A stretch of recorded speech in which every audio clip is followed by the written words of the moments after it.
वैसे जानत हो संगवारी हो ये माटी कथे मैं छत्तीसगढ़ के माटियों, मैं छत्तीसगढ़ के माटियों, मोर रग रग माँ है दया धर्म, मैं महाभारत के गीतायों, मोर भुजा मला खन लोग झूले, मैं घर हारे जग जीतायों, मोर गाँव गाँव देवता धामी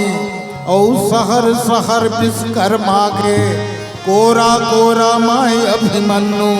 मोर भीमी अर्जुन घर घर मागे, मोर घाड़ा बजुर बरोबर रे, मैं वीर दधीची दानियों, मैं छत्तीसगढ़ के माटियों, मैं छत्तीसगढ़ के माटियों, मोर ढाबा बैला दिल कोरबा, मोर कोठी जामुल भिलाई, भोरम देव शिवरी नारायण,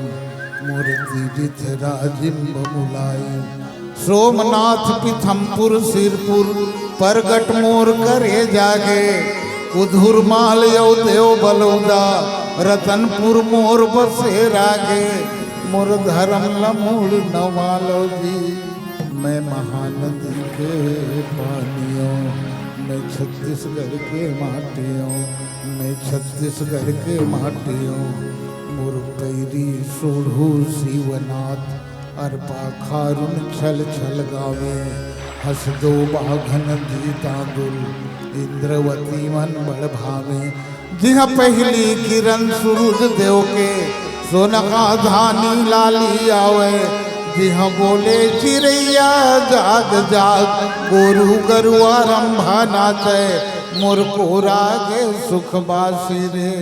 मैं दुनिया के बड़ भागियों। और ऐसे छत्तीसगढ़ माटी में संवारी हो, ऐसे ऐसे संत के हमर प्रागट्य हो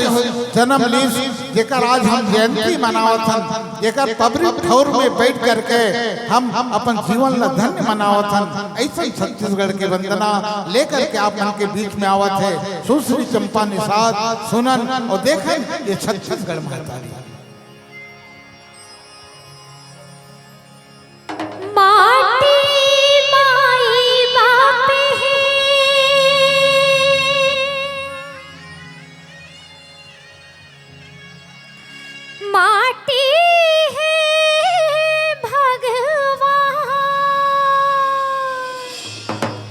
छत्तीसगढ़ के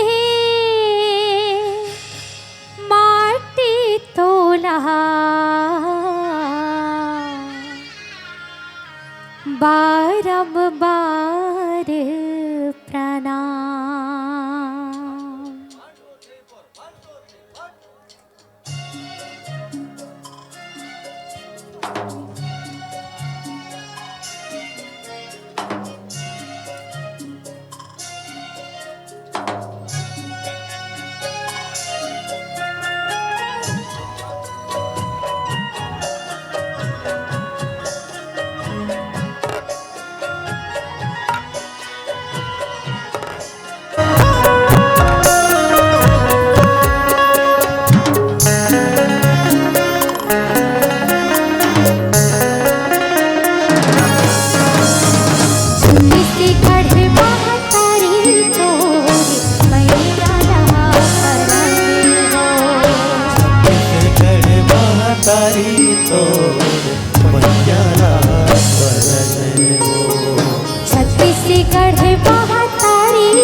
तो